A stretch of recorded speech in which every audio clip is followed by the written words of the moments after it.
gun control for us is a fantasy. In a way that like people say, well, you're being unrealistic about printing a gun. I think it's more unrealistic now, especially going forward, to think you could ever control this technology.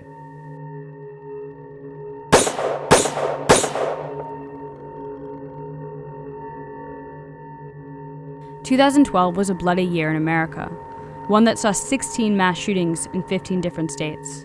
The violence led Helen O'Neill of the Associated Press to dub it the Year of the Gun. It all came to a head on December 14th in Newtown, Connecticut. Yeah, these units in the pool, I got bodies here. Let's get ambulances. That morning, 20-year-old Adam Lanza entered Sandy Hook Elementary and killed 20 children and 6 adults before taking his own life. In the hard days to come, that community needs us to be at our best as Americans, and I will do everything in my power as president to help. In the wake of the tragedy, President Obama announced 23 executive actions meant to curb gun violence. Included were universal background checks, as well as bans on assault weapons and high-capacity magazines. The only thing that stops a bad guy with a gun is a good guy with a gun. In defiance, the NRA and other pro-gun activists stepped up campaigns that directly oppose any new gun control regulations. In the midst of this political firestorm is Cody R. Wilson, a 25-year-old graduate student and self-described crypto-anarchist. Cody is trying to put an end to the gun control debate with 3D printing. As one of the key figures in the wiki weapon movement, his goal is to produce and publish a file for a completely 3D printed firearm, one that anyone can download and then create with the right tools. He does this under the banner of his Austin, Texas-based company, Defense Distributed. 3D printing, or additive manufacturing, works like this. A computer-aided design, or CAD file, is created. That file is then sent to a 3D printer. The printer then builds the object in the CAD file by starting at the base and applying a series of layers. At the end of the process, a 3D printed item is born. So how will the ability to self-manufacture untraceable firearms affect the gun control debate? Motherboard traveled to Austin to get Cody Wilson's perspective.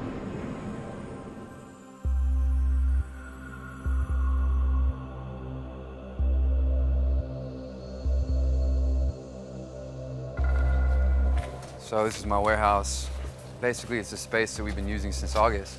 We have a 3D printer on site, which means when you get a federal firearms license, your activity and the location are all tied together with the license. So I can't have the license and go do things somewhere else. I have to have it at a location. And this is the Object Connect printer that we've been using from the very beginning. Our very first low receiver is printed here. Hooked it up to an upper and fired it.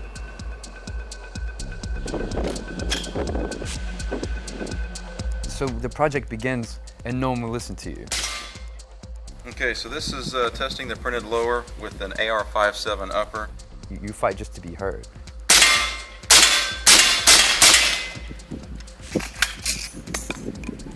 You break it, and then something changes, and then you're heard. We hypothesized a gun control future, right? Even when they weren't coming for us. You said that 3 or 4 months ago. That's right. Joe Biden, this is no country for old men.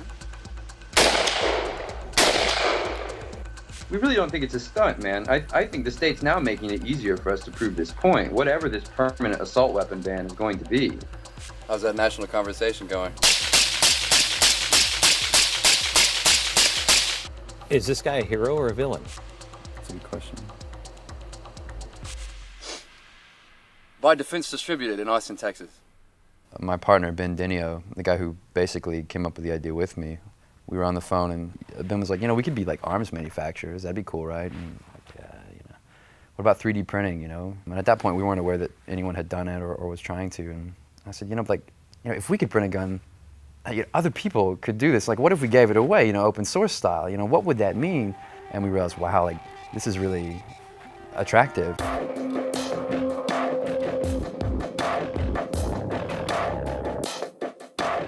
You begin with the file. Often you have it in CAD, it's parametric, you can edit it, but you say, well, you don't know how this works, so you test it in software because that's cheaper. Then you find your printer. What material does that printer use? And you say, okay, I'd like this material. Let's see what this can do. You wait 12 hours, you wait 7 hours, you might wait a day.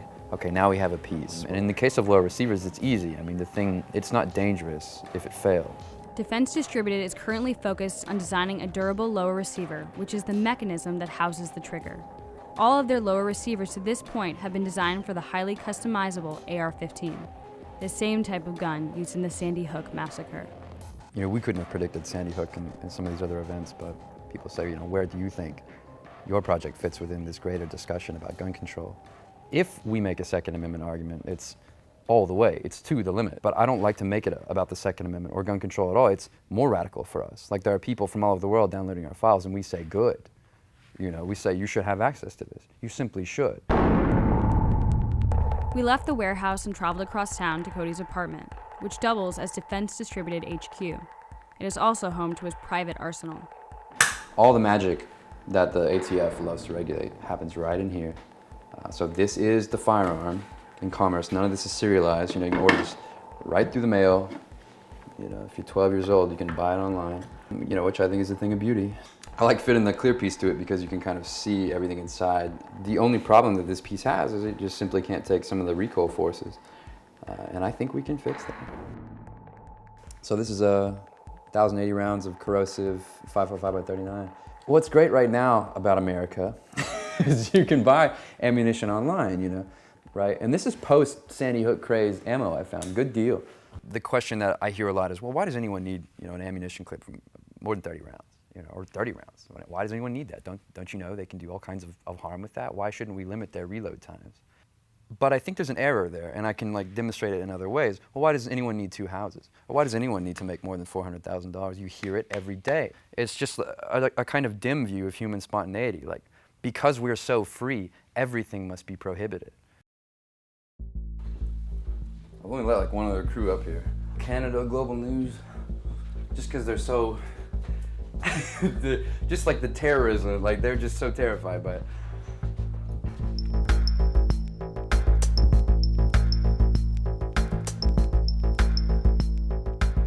For historical purposes, right, this is a pre-band semi-auto. This is what it used to look like, kids. But if I could do it over, if I knew that there'd be a band coming, I'd get into the AR, because I mean, you're never gonna find 5.45 laying around. This is like version 3 of our lower, and in fact, our first really successful like step from our first test. And so this was our first piece that could take us to like 100 rounds.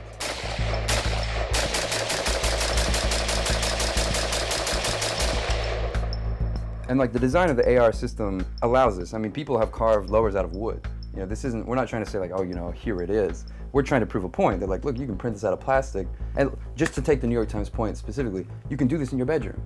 You know, it's to prove this political point that, look, gun control doesn't mean what it meant in 1994. I'm Nick Bilton. I'm a columnist for the New York Times and lead writer for the New York Times Bits blog. And I cover technology and privacy and culture and the things that are changing in society as a result of those.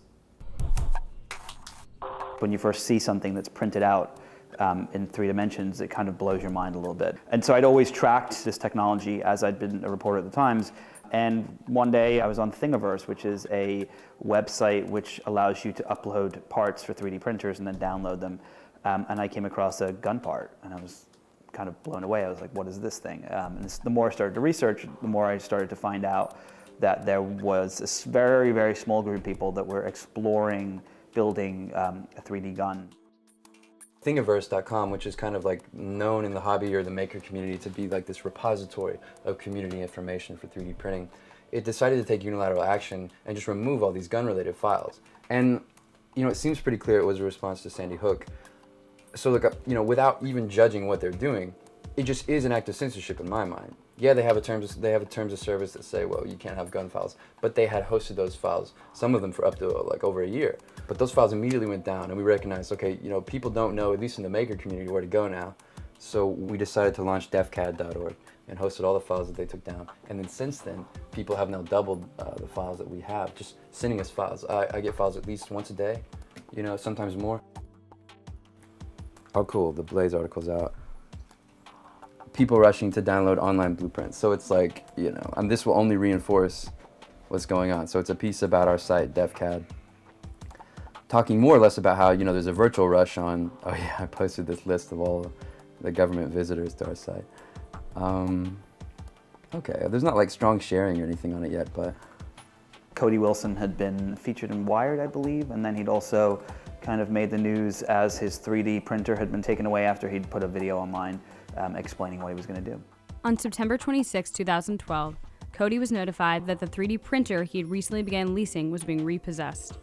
The manufacturer's reasoning? Cody's lack of a federal firearms license and his public statements regarding the intended use for the printer. Well, so this is... These boxes are the Uprint SE Plus printer. This is as far as I had gotten. So just wanted to tell you guys why you were taking this? No. Okay, they didn't say anything about it? No. So for the record, I was trying to print guns with that printer. And they took it away because I was trying to print guns with it. Just to, that's cool. Just to let you know. When I called him up and we spoke, he just left the ATF's offices. They'd been actually discussing what is legal and what is not. This was an entirely new thing. They knew that it was illegal to own this part for a gun without having it registered and so on. But when you can make the part for the gun, that changes the whole course of the conversation.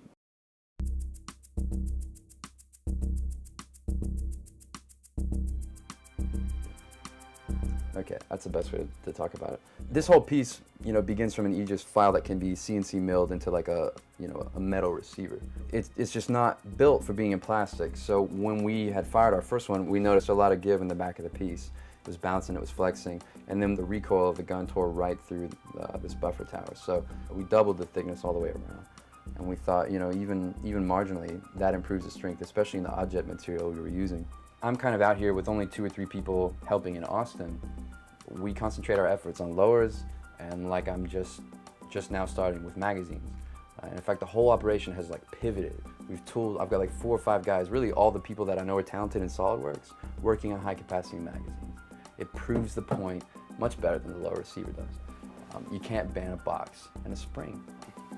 This is a Colt M16, a printed high capacity magazine.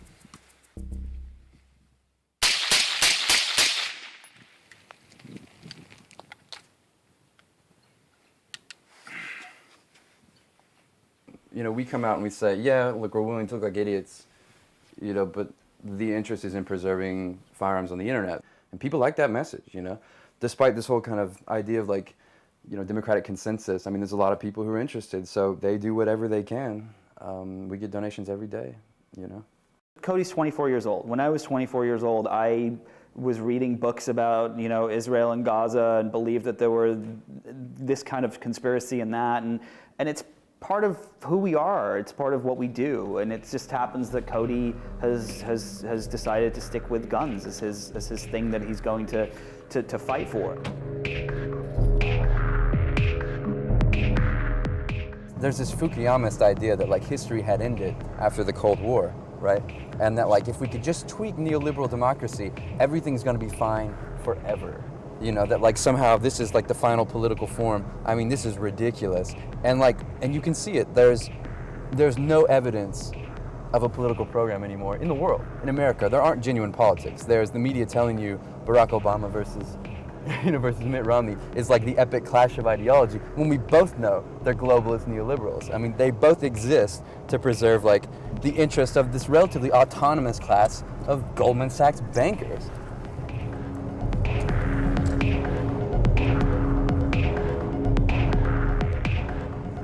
He believes that he's doing the right thing, and that he is kind of perpetuating this kind of technology and looking at what it will be. But I also think that there is definitely a part of what he's doing for attention. I mean, the reader email I got on that gun piece was phenomenal, and a large majority of it was, why are you giving this kid attention? It's clear that this is why he's doing it. I don't remember a lot about my exchange with Nick, but it was very matter of fact. He was why? We believe it's worth doing. The piece disappointed me a little bit. He's now felons and children and the insane, okay, blah, blah, blah, and this man wants children to have guns. I was all right, fine, take the easy road, fine. But at least he was saying, it's intentionally disruptive. That's true. A New York Times reporter sensationalizing something? No, I'm just kidding. No, what's really interesting is, so as someone who's been covering 3D printers since they were essentially becoming into the mainstream a little bit, right? I have seen that the people that are interested in them are teenagers. And so my thought when I heard about what Cody was up to was the fact that the first people that are probably going to use these are going to be kids. The reality is he could be the canary in the coal mine that is showing us what the future may be. Right. So we're at one of the service bureaus that helps us out. Basically, one of our printers north of Austin. We come here to prototype a lot of our designs. This one's good because, well, this particular printer is good because we can hop on this almost anytime we want.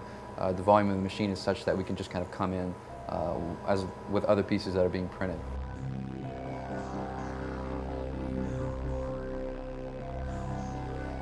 I truly do believe that in the next decade, the majority of Americans will have a 3D printer in their home. I truly believe that.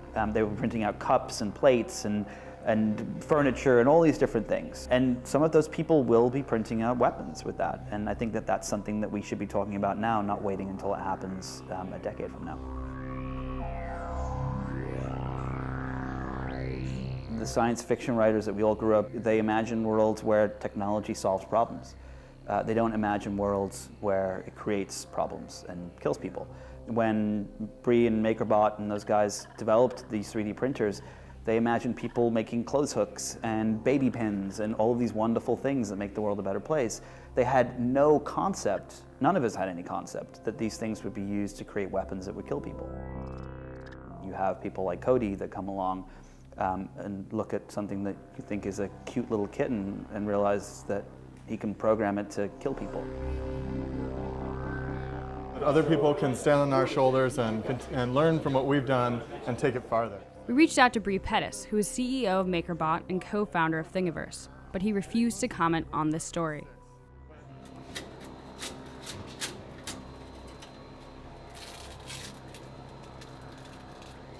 Like removing Velcro. Technology always moves quicker than the law. So, you know, it was 6 years before Facebook was actually held accountable for all the privacy things that they'd done by the FTC, right? 6 years and 1 billion users before the FTC actually caught up to the things that they'd done. And this is happening now with 3D printers and guns. I've read a lot of the criticisms, the back and forth in the maker community and the tech community about, well, you know, 3D printing is like desktop printing. You know, no, it's not. It's nothing like it at all, and it's not going to be the same. And you know, who can know? I do see how there's materials like carbon morph coming out. There's complex materials coming out, even for cheap printers, in unexpected ways. And I think if complex materials can keep being developed for 3D printing, it is going to be what some people are saying about it, a real step forward. Some people are willing to run all the way with it. Maybe we're some of them. We're like, you know, oh, whole guns, you know. But it's a vision of something, you know. Thank you, man. That's good. So here's the piece we picked up. So this is like, I think revision, was it 3? Do you remember the file? Yeah. Stained and everything? Yep, this is a black coating on it, so. That's badass. It's not threaded? Yeah. No. We got this. I got my tap wrench to work finally after the other day.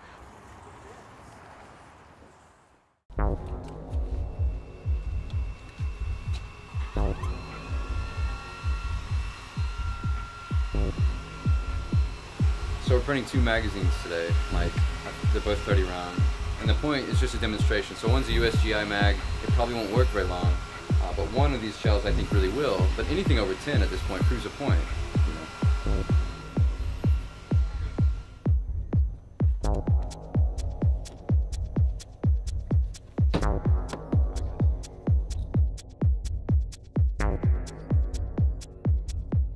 The only things recognized and like promulgated in this culture are like kinds of irreversible things, you know, progress, growth.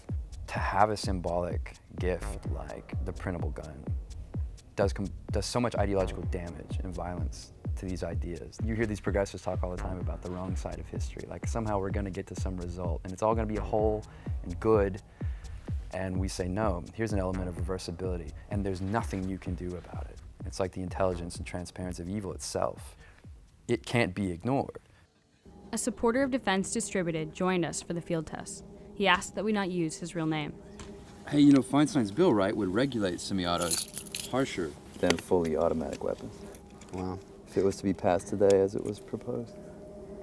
You think it's all right? I see that hammer spring in there on the right. firearms are so demonized as something that's going to hurt somebody, but what a firearm actually is a tool, and it depends on how you would like to utilize it. And you can't really ban something based upon the individual intent. With all these mass killings going on, it was their intent to do that. If they really wanted to do it, they wouldn't need a firearm. They would do whatever it takes to do what they want to do. Don't tell me we're gonna get all the way out here and this isn't gonna work. But we'll make it work. Well, we're gonna need like a hammer. As Cody and his associate began fitting the lower receiver to the AR-15, they ran into an unexpected problem. The black dye that the manufacturer applied to the piece made it slightly too thick to fit with the rest of the gun. We've never worked with a dyed piece before. Let's try it, man. Last time, I just used the hammer and got it through regardless, so. Nah, just fine. Maybe this paint, we'll give it like a 0.01% strength improvement. Yeah. And we'll break 100 rounds today. Sounds good. Okay.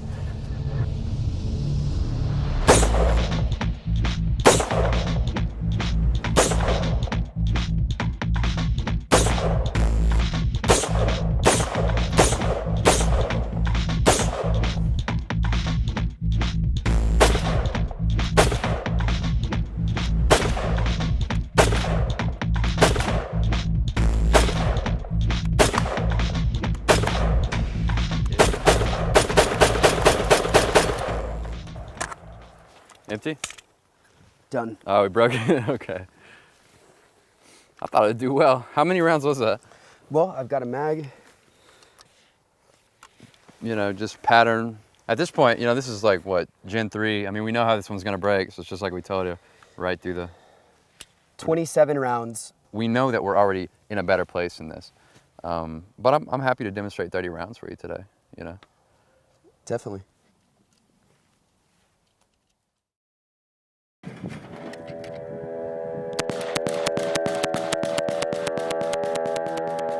Shortly after we wrapped filming, Defense Distributed posted this video on their YouTube page. It shows the latest version of their lower receiver firing over 600 rounds without failure. When we reached out to the ATF for a comment on this story, a representative told us that there are currently no restrictions on an individual manufacturing firearms for personal use. They then directed us towards their FAQ. Then, on March 16th, Defense Distributed announced that the ATF had approved Cody Wilson's application for a federal firearms license. Cody is now able to sell the 3D printed lower receivers, but he won't. I don't think we're utopians. I think the real utopia is the idea that we can go back to the 1990s and everything will be perfect forever. All we're saying is, no, you can't. You know, now there's the internet.